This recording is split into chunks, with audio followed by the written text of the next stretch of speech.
ألا يوجد رجل بينكم يا محمد؟ لقد كان لي رأي بثباتكم وإيمانكم أكثر من هؤلاء.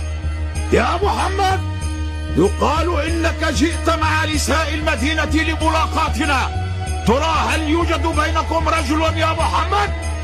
هل يوجد بينكم من يستطيع إسكات صوت هذا الكافر؟ هذا كلام رسول الله. فقد خرج الآن الإسلام كله لمواجهة وقتال الكفر كله.